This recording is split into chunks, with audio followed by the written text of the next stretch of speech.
러시아의 위협 속 유럽 국가들은 불안에 떨고 있었습니다. 모두가 폴란드를 지목할 때 러시아의 다음 목표는 전혀 다른 곳이었습니다. 전 세계가 경악하는 순간 한 나라가 내린 결정은 모두의 예상을 뒤흔들었습니다. 러시아의 위협에 맞서 3번 연속 같은 나라의 무기를 선택한 이유, 그리고 그 무기에 숨겨진 놀라운 진실에 관한 이야기, 지금 시작합니다. 구독과 좋아요로 대한민국 방산을 응원해주세요. 저는 그날 밤 노르웨이 국방부 회의실에서 가장 끔찍한 보고를 들었습니다. 러시아가 스발바르 제도로 움직이고 있습니다. 우리 포병 전력으론 3일도 버티기 어렵습니다. 25년간 군사분석가로 살아온 제가 처음으로 절망이라는 단어를 떠올린 순간이었죠. 그런데 그 절망 속에서 저는 한국이라는 이름을 마주하게 됩니다. 저는 에릭 요한센입니다. 노르웨이 출신이고 나토 산하 북유럽 안보연구소에서 선임 군사분석가로 25년간 일해왔습니다. 포병 전력 연구 25년이 제 전문 분야죠. 노르웨이군과 협력하며 K9 도입 과정에 직접 관여했습니다. PGH-2000의 강력한 팬이었지만 실제 K9 성능과 계약을 지켜보면서 한국 무기에 대한 인식이 완전히 바뀌게 됐습니다. 신중하나 단호한 분석가로서 사실이 증명하면 인정한다는 태도를 고수해왔습니다. 처음에는 한국 무기 선택에 회의적이었지만 시험 성적 50km 원거리 1m 명중과 납기 성능에서 놀라움을 감추지 못했습니다. 3번 연속 계약과 패키지 수출 성사를 지켜보며 한국 무기가 유럽의 방패라는 확신에 이르는 성장 과정을 겪었습니다. 러시아의 북극권 스발바르 제도 위협이 현실화되면서 노르웨이 국방부의 긴장이 최고조에 달했습니다. 스발바르 제도, 노르웨이 최북단의 전략적 요충지죠. 러시아가 그곳을 장악한다면 우리 본토는 직접적 위협에 노출됩니다. 나토 동맹국조차도 즉각적 지원을 장담하지 못하는 상황이었습니다. 각국 모두 자국 방어가 우선입니다. 국방장관의 말에 회의실이 침묵에 잠겼죠. 결국 우리는 혼자 버텨야 하는 상황이었습니다. 노르웨이 군 내부 회의에서 포병 전력의 절대 부족이 지적됐습니다. 우린 러시아의 포병을 상대할 화력이 없다. 포병사령관의 말이 회의실을 얼어붙게 만들었어요. 불안에서 절망으로 넘어가는 대표적 장면이었습니다. 러시아가 북극권에 배치한 포병 전력은 400여 문. 우리의 PGH-2012문과는 비교할 수 없는 규모였습니다. 현실적으로 맞서기 어려운 압도적 화력 차이였죠. 기존 유럽산 자주포 PGH-2000 도입을 검토했지만 상황은 암울했습니다. 고성능이지만 가격 폭등, 낮은 가동률, 유지비 부담으로 차질을 빚고 있었거든요. 가격은 치솟고 정작 가동률은 바닥이라니 기대에서 실망으로 바뀌는 전형적인 장면이었습니다. 독일 측에서 제시한 가격은 문당 60억을 넘어섰고 납기는 최소 3년이었습니다. 현재 보유한 12문도 절반은 정비 중이었어요. 강국 독일제 무기에 대한 굳건한 신뢰가 점차 흔들리기 시작했습니다. 현장 장교들의 불안이 고조됐습니다. 러시아가 움직이면 우리는 버틸 수 없다는 절망적 보고가 계속됐어요. 한 대령은 3일, 아니 48시간도 버티기 어려울 겁니다라며 고개를 저었습니다. 분노에서 체념으로 넘어가는 분위기가 회의실을 지배했습니다. 버틸 수 없다는 목소리가 회의실을 뒤덮었다는 표현이 정확히 그 상황을 보여줍니다. 모든 사람들의 얼굴에 절망이 가득했어요. 사회 전반에서 러시아 침공 공포가 확산되고 있었습니다. 언론들은 연일 준비되지 않은 노르웨이라는 제목의 기사를 쏟아냈고 국민들의 불안감은 날로 커져갔습니다. 정말 암울한 시기였어요. 우연히 마주한 보고서 속에서 K9 썬더를 발견했습니다. 아시아의 무기, 그다지 주목받지 않았던 한국제 자주포였죠. 처음에는 무관심한 상태에서 접했습니다. 이건 단순히 카탈로그 상의 데이터일 뿐이라며 무시했습니다. 하지만 그 순간 제 안에서 이상한 호기심이 피어났어요. 무관심에서 호기심으로 바뀌는 결정적 순간이었습니다. 한국제? 그런 게 과연 대안이 될까? 라는 의문이 들면서 체념에서 작은 희망으로 마음이 바뀌기 시작했습니다. 만약 이 무기가 진짜라면? 이라는 개인적 의문이 생겼어요. 저는 20년간 독일 PGH-2000만이 정답이라 믿었습니다. 유럽 최고의 기술력, 검증된 성능. 이보다 완벽한 자주포가 어디 있겠습니까? 하지만 지금 상황은 달랐습니다. 그러나 그날 한국이라는 이름이 내 앞에 처음 등장했습니다. 회의실 공기는 러시아의 포성이 들리기 전처럼 무거웠습니다. 정말 한국 무기가 이 절망을 뒤집을 수 있을까? 이것이 제 인생을 바꾼 순간이었어요. 보고서를 자세히 살펴봤습니다. 사거리 50km, 분당 연사속도 6발, 가격은 독일제의 절반. 놀라운 데이터들이 적혀 있었거든요. 하지만 여전히 반신반의했습니다. 러시아 북극권 군사 도발 시나리오를 분석하면서 우리의 열세가 명확해졌습니다. 현재 전력으론 도저히 대응할 수 없는 상황이었어요. 노르웨이 군 내부 보고서에서도 절망적이라는 표현이 반복됐습니다. 유럽 무기 가격과 성능 한계 설명을 듣고 나니 더욱 절망적이었습니다. 독일제든 프랑스제든 현실적으로 도입하기 어려운 가격과 납기였거든요. 시간도 돈도 부족한 상황에서 마땅한 대안이 없었어요. 장교들의 절망적 대화가 계속 이어졌습니다. 48시간도 버티기 어렵다. 우리는 끝났다는 말들이 회의실을 지배했어요. 모든 사람들의 표정에서 체념과 절망을 읽을 수 있었습니다. 문서 속 K9 첫 언급이 저에게는 전환점이 되었습니다. 만약 이 무기가 진짜라면 하는 생각이 계속 머릿속을 맴돌았거든요. 25년 경력의 분석가로서 객관적 검증이 필요하다고 느꼈습니다. 에릭, 뭘 그렇게 보고 있습니까? 동료가 물어봤을 때 K9 자료를 보여줬지만 그는 여전히 회의적이었어요. 한국제라고요? 검증이 부족하지 않습니까? 하지만 저는 데이터에 집중했습니다. 나토 표준 155 탄약 완벽 호환, 디지털 화력 통제 시스템, 자동 장전 시스템. 기술적으로는 독일제에 뒤지지 않아 보였거든요. 무엇보다 납기가 18개월이라는 점이 현실적이었습니다. 그날 밤 혼자 사무실에서 더 조사해봤습니다. 폴란드에서 실제 운용 중이라는 기록들, 터키에서의 실전 배치 사례들. 단순한 카탈로그 데이터가 아니라 검증된 무기체계였던 거죠. 특히 폴란드는 러시아와 직접 국경을 맞대고 있는 나라 아닙니까? 그런 최전선 국가에서 한국 무기를 선택했다는 건 우연이 아닐 겁니다. 분명 철저한 검증을 거친 결과일 테니까요. 한국의 한화 시스템에서 개발한 자주포로 이미 전 세계 여러 나라에서 도입을 검토하고 있다는 내용도 인상적이었습니다. 단순한 아시아 지역용 무기가 아니라 글로벌 표준을 지향하는 무기체계였어요. 만약 이 무기가 진짜라면? 이 질문이 계속 따라다녔습니다. 25년 경력의 분석가로서 편견보다는 사실을 믿어야겠다는 생각이 들었어요. 신중하나 단호한 제 성격상 확실한 검증이 필요했습니다. 그 순간부터 저에게는 새로운 임무가 생겼습니다. K9에 대해 더 자세히 알아보고 이 무기가 정말 노르웨이의 미래를 바꿀 수 있는지 확인하는 것이었죠. 사실이 증명되면 인정한다는 제 신념에 따라 객관적 검증을 시작해야겠다고 다짐했습니다. 그로부터 일주일 후 저는 독일 라인메탈 방산 전시회에 참석하게 되었습니다. 사실 PGH-2000의 최신 개량형을 보러 간 거였는데 예상치 못한 만남이 기다리고 있었어요. 전시장 한쪽 구석에 한국방산업체 부스가 있었거든요. 그리고 그곳에 바로 K9의 실물이 전시되어 있었습니다. 저는 그저 아시아산 무기라며 가볍게 치부했습니다. 처음 K9을 직접 본 순간에도 무시하려 했어요. 아시아 무기, 독일제와 비교나 될까? 하는 선입견이 있었거든요. 하지만 실제로 보니 생각과는 달랐습니다. 웅장한 포신이 첫 번째로 눈에 들어왔습니다. 길이나 직경이 독일제 PGH-2000 못지않아 보였어요. 차체의 견고함도 인상적이었습니다. 생각보다 훨씬 크고 강력해 보이는데 무시해서 놀람으로 바뀌는 순간이었죠. 안정적인 포격 훈련 시연을 지켜볼 기회가 있었습니다. 한국 방산업체 관계자가 다가와서 자세한 설명을 시작했어요. 김상우 부장이라고 자신을 소개하더군요. 영어가 꽤 유창했고 무엇보다 K9에 대한 자신감이 넘쳐났습니다. 카탈로그가 아니라 실제로 보니 충격이었습니다. 지금까지 보고서로만 접했던 K9의 실물은 예상을 뛰어넘는 위압감을 보여줬거든요. 포신의 각도, 포탑의 회전 속도, 전체적인 완성도, 모든 면에서 독일제에 뒤지지 않아 보였어요. 한국방산 관계자들의 설명이 이어졌습니다. 이 K9은 나토 표준 155 탄약과 완벽하게 호환됩니다. 사거리는 기존 탄약으로 40km, 확장 탄약으로는 54km까지 가능하죠. 가격 대비 성능을 강조하는 내용이었습니다. 나토 규격과 완벽 호환 가능성에 대한 언급이 특히 중요했습니다. 정말 나토 표준과 100% 호환됩니까? 제가 다소 의심스러운 톤으로 물어봤거든요. 냉소적인 시선으로 바라봤지만 점차 의문이 생기기 시작했어요. 그런데 실제 포격 소리에 내 가슴이 요동쳤다. 시연 준비가 시작되자 분위기가 달라졌습니다.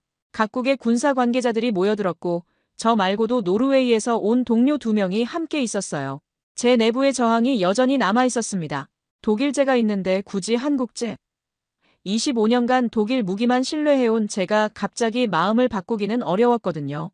편견과 선입견이 쉽게 사라지지 않았습니다. 동료 전문가들의 조롱 섞인 반응도 있었습니다. 한국제를 믿는다고? 웃기지 마라. 함께 온 동료 중 한 명이 비웃듯 말했어요. 저도 처음에는 그들과 동조하는 입장이었지만 점차 반발심이 생겼습니다.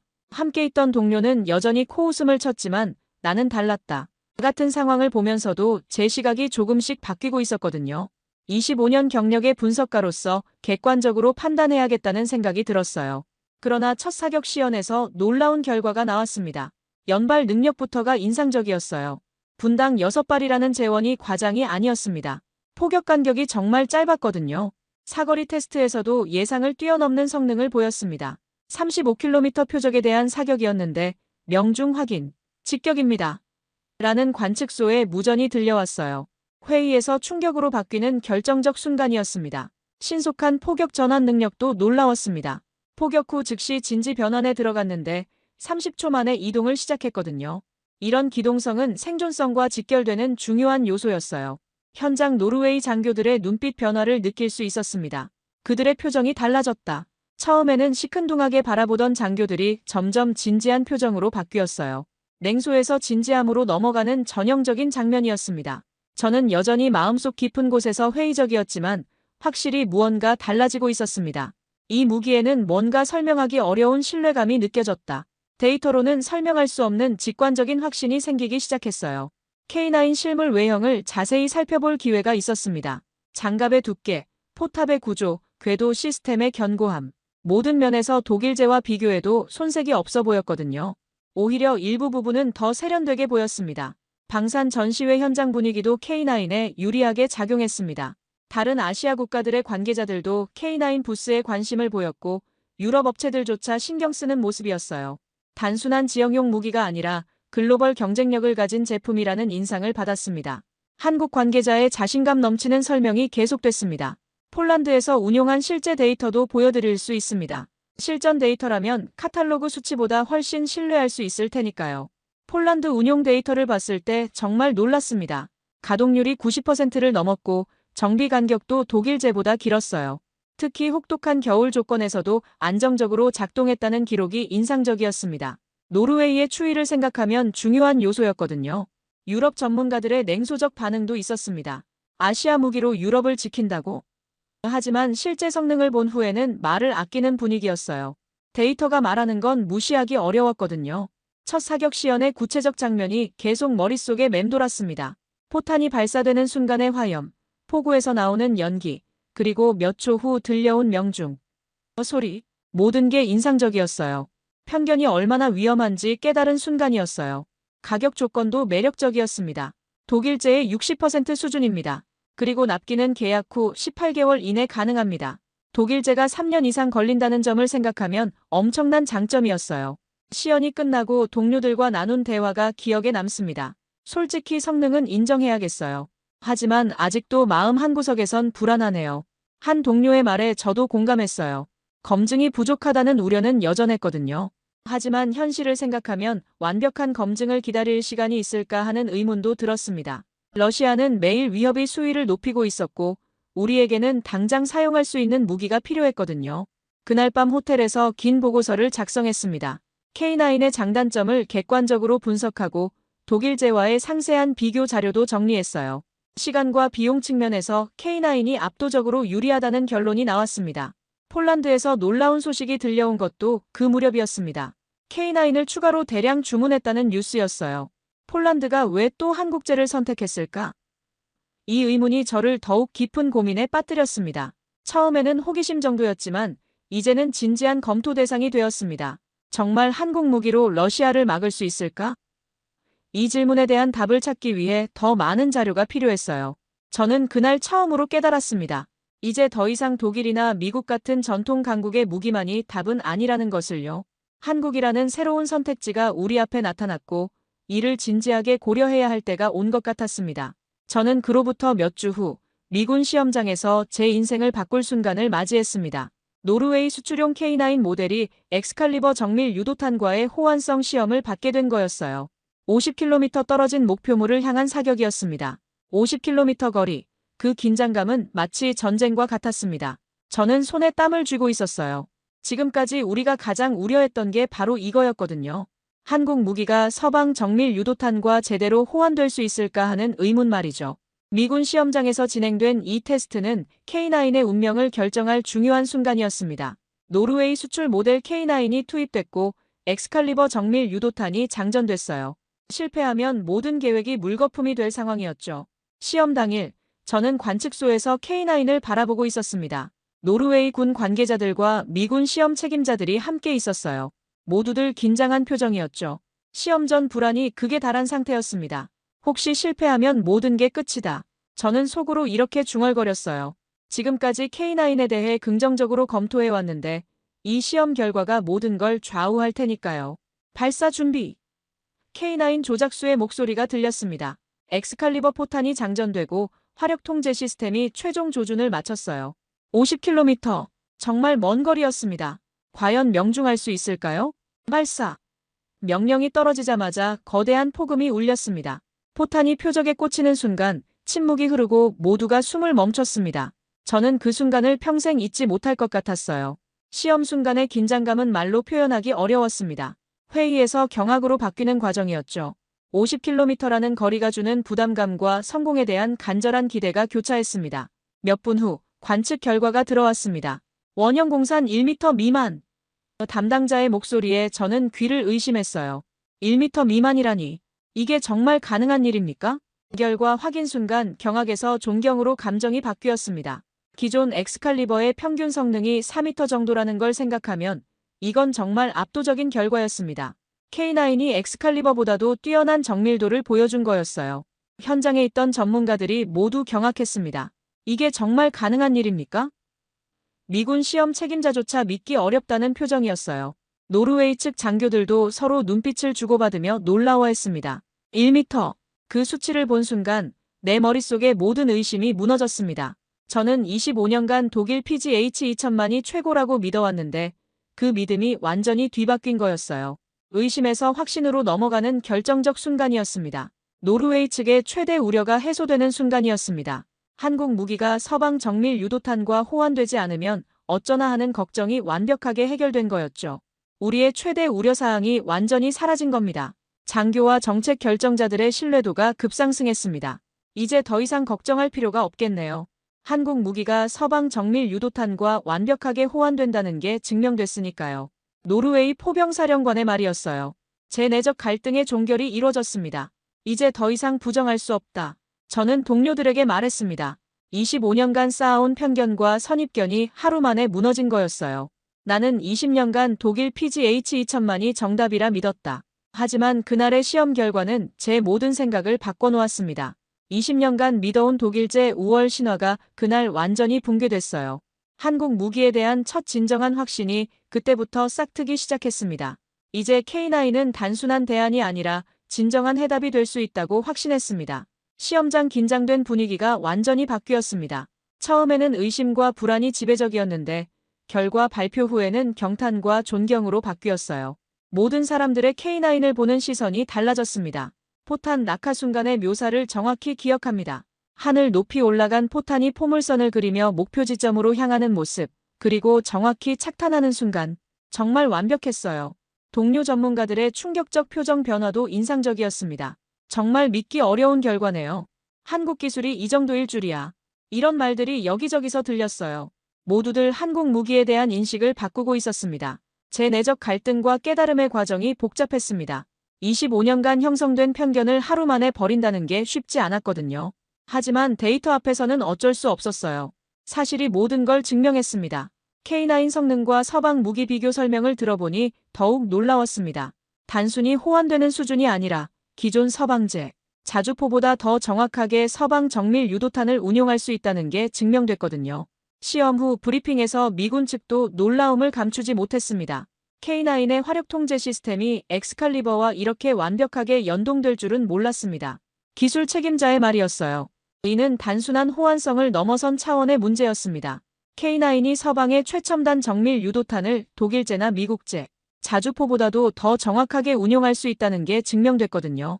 단순히 가격이 저렴한 대안이 아니라 성능 면에서도 세계 최고 수준이라는 것을 깨달았어요. 이제 한국은 방산 분야에서도 당당한 글로벌 플레이어였습니다. 노르웨이로 돌아가는 길에 저는 완전히 다른 사람이 되어 있었습니다. 장교들과 정책 결정자들의 신뢰도도 급상승했어요. 한국 무기면 러시아를 막을 수 있다는 확신이 생겼습니다. 그로부터 한 달 후, 저는 노르웨이 국방부 회의실에서 예상치 못한 반발에 부딪혔습니다. K9의 뛰어난 성능이 입증됐음에도 불구하고 여전히 반대 목소리가 만만치 않았거든요. 우리는 나토 핵심국 독일제 PGH-2000을 써야 한다. 국방부 차관이 목소리를 높였습니다. 회의실 분위기가 순식간에 차갑게 변했어요. 저는 그 순간 깨달았습니다. 성능 검증만으로는 부족하다는 것을 말이죠. 노르웨이 내 일부 장교들과 정치권에서는 여전히 한국 무기를 불신하고 있었습니다. 값싸고 단순한 무기일 뿐이라는 인식이 뿌리 깊게 박혀 있었거든요. 1m 미만의 정밀도를 보여줬음에도 불구하고 말이에요. 독일도 미국도 아닌 한국 무기라니. 정말 이게 옳은 선택입니까?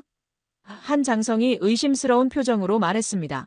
저는 그동안 수집한 모든 데이터를 제시했지만 편견의 벽은 생각보다 높았어요. 더 큰 문제는 독일과 프랑스 방산업계의 로비였습니다. 그들은 언론에 한국 무기 신뢰성 의문이라는 기사를 흘리기 시작했어요. 나토 회의에서도 은근히 한국 무기 배제 분위기를 조성하고 있었습니다. 독일의 그림자는 언제나 우리를 짓눌렀다. 저는 속으로 이렇게 생각했어요. 수십 년간 유럽 방산업계를 지배해온 독일 기업들이 한국의 등장을 달가워할 리 없었거든요.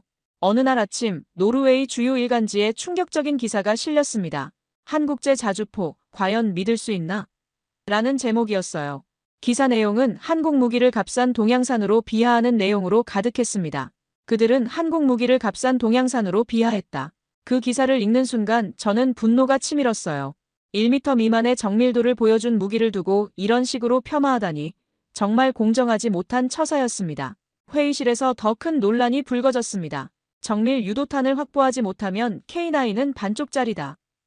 한 참모가 손가락질하며 말했어요. 노르웨이의 엑스칼리버 보유량이 많지 않다는 걸 지적한 거였죠.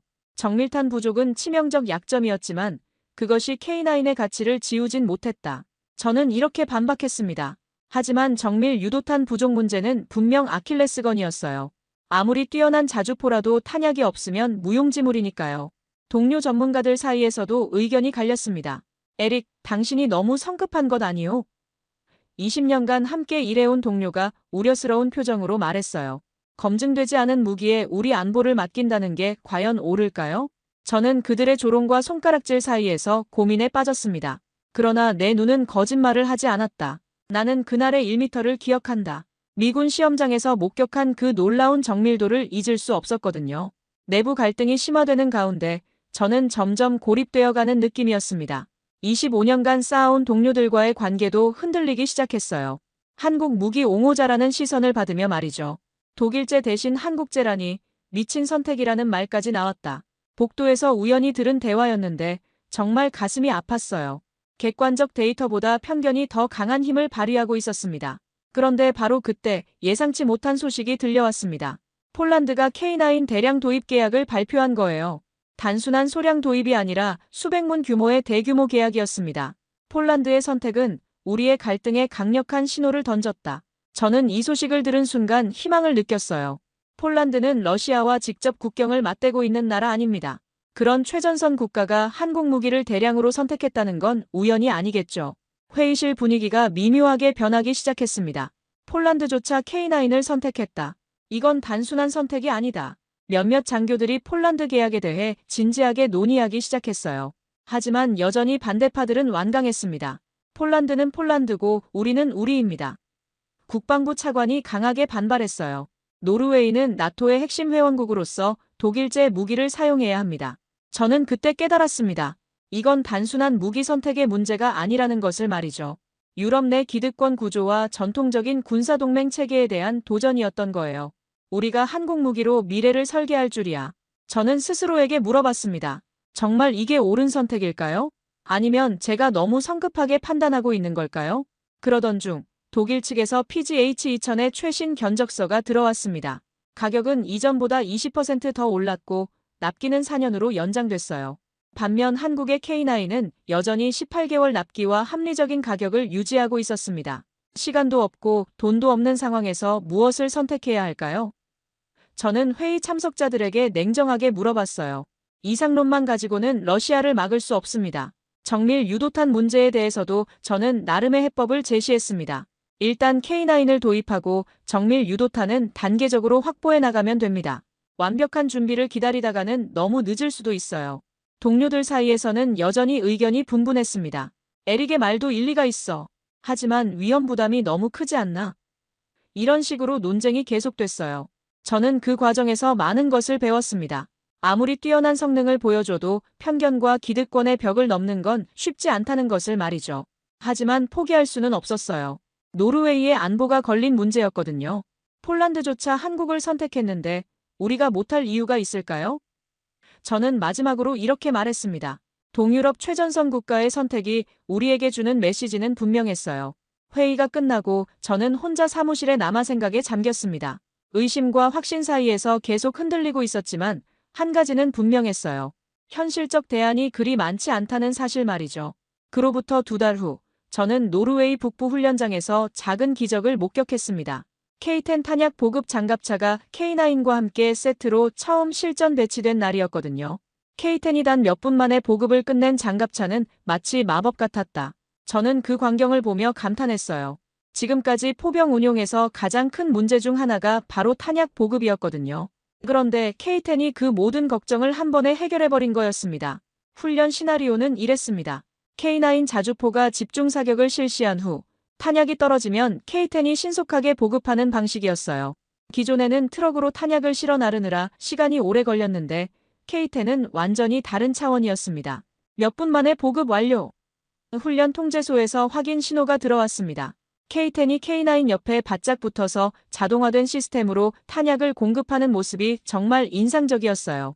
마치 F1 경주에서 피트스톱을 보는 것 같았습니다. 이는 러시아군의 트럭 보급 방식과 극명한 대비를 이뤘습니다. 나는 러시아군의 트럭 보급 참사를 똑똑히 기억한다. 우크라이나 전쟁에서 러시아 보급 트럭들이 어떻게 무력화됐는지 다들 봤잖아요. 느리고 취약한 보급 시스템 때문에 전투력이 크게 제한됐었거든요. 하지만 K-10은 완전히 달랐습니다. 장갑화되어 있어서 적의 공격에도 견딜 수 있고 무엇보다 보급 속도가 압도적으로 빨랐어요. 그런데 K-10은 단 몇 분 만에 탄약을 쏟아 넣었다. 이런 신속한 보급이 가능하다면 지속 사격 능력이 엄청나게 향상될 수밖에 없었습니다. 현장에서 훈련을 지켜본 장병들의 반응이 놀라웠습니다. 이제 우리는 러시아처럼 무력화되지 않는다. 한 포병 중사가 안도의 한숨을 내쉬며 말했어요. 그동안 탄약 보급 때문에 얼마나 걱정이 많았는지 알 수 있었습니다. 그 순간 우리는 러시아와 다르다는 걸 직감했다. 저도 같은 생각이었어요. 러시아는 여전히 구식 트럭 보급에 의존하고 있는데 우리는 최첨단 자동화 보급 시스템을 갖게 된 거였으니까요. K-10의 또 다른 장점은 생존성이었습니다. 기존 트럭들은 적의 공격에 너무 취약했거든요. 하지만 K-10은 K9과 마찬가지로 장갑화되어 있고 기동성도 뛰어났어요. 보급 중에도 적의 반격에 대응할 수 있다는 뜻이었습니다. 훈련이 끝난 후 저는 K9, K-10 조합의 효과를 분석해봤습니다. 시너지 효과로 전투력이 기하급수적으로 증가하는 것 같았어요. 지속 사격 능력, 생존성, 기동성 모든 면에서 혁신적 개선이었습니다. 그런데 더 놀라운 소식이 들려왔습니다. 루마니아와 이집트가 K9, K-10 세트 도입을 결정했다는 뉴스였어요. 루마니아와 이집트도 뒤를 이었다. 우리는 외롭지 않았다. 루마니아는 특히 의미가 컸습니다. 러시아 위협에 직면한 동유럽 국가로서 신중하게 무기 체계를 선택할 수밖에 없는 나라거든요. 그런 곳에서 한국의 K9, K-10 패키지를 선택했다는 건 성능을 인정받았다는 증거였어요. 이집트 역시 마찬가지였습니다. 중동의 군사 강국이자 실전 경험이 풍부한 나라에서 한국 무기를 선택했다는 건 단순한 우연이 아니었죠. 분명 철저한 검증을 거친 결과일 겁니다. 노르웨이 언론의 태도도 서서히 변하기 시작했습니다. 노르웨이 언론조차 이제 한국 무기를 칭송하기 시작했다. 과거에는 동양 무기라며 의심스러워했는데 이제는 합리적이고 실용적인 선택이라고 보도하고 있었어요. 한 일간지에서는 K9, K-10 포병혁명의 시작이라는 제목으로 특집 기사를 실었습니다. 러시아군의 보급 실패 사례와 비교하면서 한국 무기 체계의 우수성을 부각시킨 내용이었어요. 국민 여론도 점차 수긍하는 분위기였습니다. 처음에는 한국제 무기라며 의아해했던 사람들이 이제는 다른 나라들도 선택하는데 뭐가 문제냐는 반응을 보이고 있었어요. 저 자신도 놀라운 변화를 느꼈습니다. 작은 기적은 사실 거대한 전환의 시작이었다. K-10 한 대가 가져온 변화가 이렇게 클 줄은 정말 몰랐거든요. 무엇보다 중요한 건 한국 방산의 신뢰도가 크게 상승했다는 점이었어요. K9 하나만으로도 충분히 인상적이었는데 K-10까지 더해지니까 완전한 체계로 인식되기 시작한 거였습니다. 우리가 한국 무기로 미래를 설계할 줄이야. 저는 스스로에게 물어봤어요. 몇 달 전만 해도 상상도 못했던 일이 현실이 되고 있었습니다. 다른 나토 국가들의 관심도 높아졌습니다. 노르웨이의 선택이 다른 국가들의 기준점으로 작동하고 있는 것 같았어요. 우리의 결정이 다른 나라들에게도 영향을 미치고 있구나 하는 생각이 들었습니다. 한국 방산업체들도 이런 성과에 자신감을 얻은 것 같았어요. K9, K10 패키지를 다른 국가들에게도 적극 제안하기 시작했거든요. 단순한 무기 수출이 아니라 완전한 포병 체계를 수출하는 거였습니다. 훈련장에서 장병들과 대화를 나누다 보니 그들의 사기도 크게 올랐다는 걸 알 수 있었어요. 이제 러시아가 와도 무섭지 않아요. 한 포병이 자신있게 말했거든요. 저는 그날 밤 긴 보고서를 작성했습니다. K9, K10 조합은 단순한 무기 도입을 넘어선 포병 패러다임의 전환이라는 제목이었어요. 이제 더 이상 개별 무기의 성능만 보는 시대가 아니라 통합된 체계의 시대라는 내용이었습니다. 장병들이 안도의 한숨을 내쉬었다. 그 모습을 보면서 저는 우리가 올바른 선택을 하고 있다는 확신을 갖게 됐어요. 무기는 결국 사람을 위한 것이고 장병들이 안심하고 임무를 수행할 수 있다면 그게 최고의 무기 아닐까요? 그로부터 몇 주 후, 저는 노르웨이 전체가 긴장으로 떨고 있는 상황을 마주했습니다. 러시아의 북극권 도발이 심화되고 있었거든요. 스발바르 제도에 대한 러시아군의 침투 가능성이 현실적 위협으로 대두되기 시작한 거예요. 스발바르 제도는 언제 폭풍이 몰아칠지 모르는 뇌관이었다. 노르웨이 언론들이 연일 보도하고 있었어요. 우린 준비되지 않았다는 제목의 기사들이 쏟아져 나왔습니다. 국민들의 불안감이 고조되고 있었죠. 러시아가 북극 항로 확보를 위해 스발바르 제도를 노리고 있다는 첩보가 계속 들어왔습니다. 만약 그곳이 러시아 손에 넘어간다면 노르웨이 본토는 직접적인 위협에 노출될 수밖에 없었어요. 상황이 정말 심각했습니다. 노르웨이 군사훈련이 긴급하게 강화됐습니다. 훈련장은 마치 전쟁터처럼 팽팽했다. K9, K10 세트가 실전 배치 훈련에 투입된 것도 바로 이때였어요. 더 이상 시험이나 검증 차원이 아니라 진짜 전쟁 준비였습니다. 나토 연합군과의 합동훈련도 실시됐습니다. 미군, 영군, 독일군이 참여한 대규모 훈련이었는데 K9이 그 중심에 있었어요. 다른 나토 회원국들도 한국 무기의 성능을 직접 확인하는 기회가 된 거죠. 훈련 중 울린 K9의 포성은 우리 모두의 가슴을 두드렸다. 실전과 같은 상황에서 K9의 진가가 드러났습니다. 장거리 포격, 신속한 진지 전환, K10과의 완벽한 연계, 모든 면에서 만족스러운 성능을 보여줬어요. 특히 인상적이었던 건 지속 사격 능력이었습니다. K10이 탄약을 보급하는 동안에도 다른 K9이 계속 사격을 이어갈 수 있었거든요. 이런 끊임없는 화력 투사 능력은 러시아군에게 큰 부담이 될 거라고 생각했어요. 하지만 여전히 아쉬운 점이 있었습니다. 정밀 유도탄 부족 문제였어요. 아직 완벽하진 않았다. 하지만 우리는 달라졌다. K9의 성능은 뛰어났지만 엑스칼리버 같은 정밀 유도탄이 충분하지 않았거든요. 지휘관들 사이에서도 이 문제에 대한 불만이 터져나왔습니다. 정밀탄 없는 자주포는 반쪽짜리다. 한 여단장이 답답해하며 말했어요. 아무리 좋은 무기라도 탄약이 없으면 무용지물이니까요. 저는 이런 상황에서도 희망을 잃지 않으려 했습니다. 한국 무기는 절망 속에서도 희망을 보여주었다. 적어도 우리에게는 러시아와 맞설 수 있는 무기가 생긴 거였으니까요. 훈련 결과는 전반적으로 만족스러웠습니다. K9의 사격 정확도, K10의 신속한 보급, 그리고 두 무기의 연계성 모두 실전 수준을 보여줬어요. 나토 연합군 지휘관들도 긍정적인 평가를 내렸습니다. 만약 러시아가 공격한다면 이 무기가 우리의 첫 방패가 될 것이다. 노르웨이 포병사령관의 말이었어요. K9에 대한 신뢰가 그만큼 높아졌다는 뜻이었죠. 하지만 내부의 불안은 여전했습니다. 정밀 유도탄 부족으로 인해 K9의 진정한 위력을 발휘하기 어렵다는 우려가 계속 제기됐거든요. 실탄 없이 명검만 가진 꼴이라는 비판도 나왔어요. 이는 한국 방산의 잘못이 아니었습니다. K9 자체는 완벽한 성능을 보여주고 있었거든요. 문제는 노르웨이의 정밀 유도탄 확보 능력이 부족하다는 점이었어요. 예산과 조달 시스템의 한계였죠. 그럼에도 불구하고 저는 확신했습니다.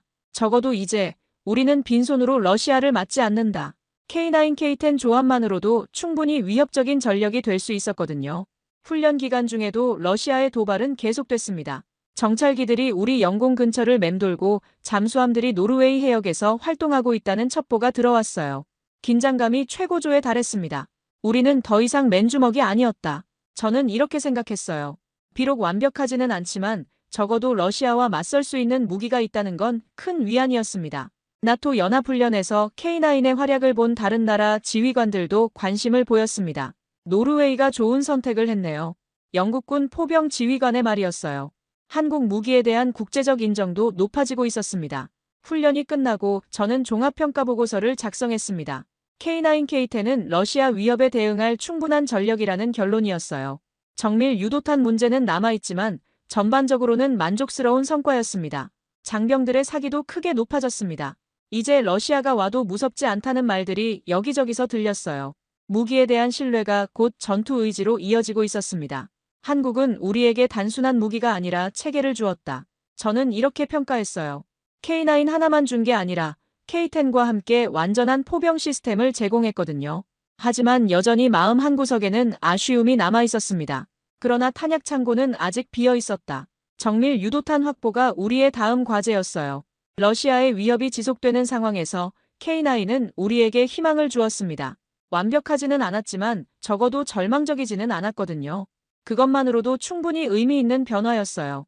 그로부터 석 달 후, 저는 노르웨이 국방부 청사에서 가장 역사적인 순간을 맞이했습니다. 국방부가 마침내 최종 결정을 발표한 것이었거든요. K9 자주포 23문 추가 도입이 확정됐다는 소식이었어요. 우리는 결국 한국을 3번이나 택했다. 저는 그 발표를 들으면서 감격했습니다. 총 52문 규모. 단일 무기 체계를 3차례 연속 선택한 것은 노르웨이 국방사에서도 전례가 드문 일이었거든요. 국방부 대변인이 브리핑을 시작했습니다. K9 자주포의 성능과 납기 준수 실적을 종합평가한 결과 추가 도입을 결정하게 되었습니다. 공식적인 발언이었지만 저는 그 이면의 의미를 잘 알고 있었어요. 국방부 보고서가 공개됐을 때 저는 정말 놀랐습니다. 국방부 보고서에 적힌 단 한 줄이 모든 논란을 잠재웠다. 성능과 납기 모두 합격점이라고 명시되어 있었거든요. 그동안의 모든 의혹과 비판이 한순간에 사라지는 순간이었어요. 특히 인상적이었던 건 납기 준수에 대한 긍정적 평가였습니다. 독일제 PGH-2000이 몇 년씩 지연되는 것과 대조적으로 한국의 K9은 약속한 시간을 정확히 지켰거든요. 이런 신뢰성이 추가 계약으로 이어진 거였어요. 정밀 유도탄 부족은 여전히 아쉬운 점으로 언급됐지만 이제는 결정적 장애 요인이 아니었습니다. 정밀 유도탄은 단계적으로 확보해 나가겠다는 것이 국방부의 입장이었어요. 그동안 K9을 반대했던 회의론자들이 완전히 침묵했습니다. 회의론자들의 입은 닫혔고 나의 마음은 열렸다. 예전의 값싼 동양 무기라며 조롱하던 목소리들이 더 이상 들리지 않았어요. 국회에서도 별다른 반대 없이 예산이 통과됐습니다. 언론도 마찬가지였어요. 이제는 언론도 더 이상 조롱하지 않았다.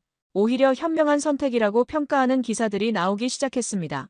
무엇보다 중요했던 건 폴란드의 K9 대규모 도입 사례가 배경으로 작용했다는 점이었어요. 노르웨이만이 아니라 유럽 최전선 국가도 한국 무기를 선택했다는 논리가 설득력을 얻었거든요. 폴란드의 선택은 정말 중요한 의미를 가졌습니다. 러시아와 직접 국경을 맞대고 있는 최전선 국가가 한국 무기를 대량으로 도입했다는 건 성능에 대한 확실한 보증이었어요. 우리만의 선택이 아니었던 거죠. 저는 그때 깨달았습니다. 나는 지금 역사의 전환점에 서 있음을 느꼈다. 유럽 방산업계의 지형이 바뀌고 있었고 한국이 그 중심에 있었어요. 독일과 미국의 독주 체제에 균열이 생기기 시작한 거였습니다. 계약 발표 당일 저는 국방부 브리핑룸에 있었습니다. 25년간 군사분석가로 일하면서 이렇게 뿌듯한 순간은 처음이었어요. 제가 처음 의심 섞인 시선으로 바라봤던 K9이 이제 노르웨이 포병의 핵심 전력이 된 거였거든요.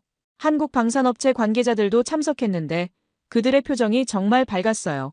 3번째 계약까지 성사시키다니 정말 대단하다고 생각했습니다. 단순한 수출을 넘어서 장기적 파트너십을 구축한 거였어요. 국방부는 3번째로 한국을 택했다. 이 한 문장이 모든 걸 말해주는 것 같았어요. 첫 번째는 호기심, 두 번째는 검증이었다면 세 번째는 확신이었습니다. 보고서를 자세히 읽어보니 K9의 가동률과 정비성에 대한 높은 평가가 눈에 띄었습니다. 독일제보다 유지비용이 적게 들고 정비 간격도 길다는 내용이었어요. 이런 경제성도 추가 도입 결정에 영향을 미쳤을 겁니다. 나토 표준 탄약과의 완벽한 호환성도 재확인됐습니다. 엑스칼리버 시험에서 보여준 놀라운 정밀도가 다시 한번 언급됐어요. 50km 거리에서 1m 미만 오차라는 기록이 결정적 근거가 된 거였죠. 계약 규모도 인상적이었습니다. K9 24문의 K10 보급 차량, 그리고 각종 지원 장비까지 포함된 패키지 계약이었어요. 단순한 무기 구매가 아니라 완전한 포병 체계를 도입하는 것이었습니다. 이제 나는 한국 무기를 의심하지 않는다. 저는 동료들에게 당당하게 말할 수 있었어요.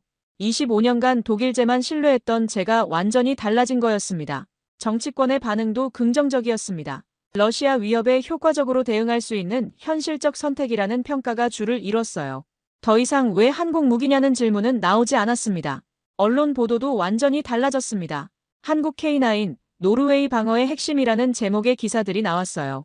예전에 의심스러운 시선은 온데간데없고 이제는 자랑스러운 무기로 소개되고 있었습니다. 국민들의 반응도 달라졌습니다.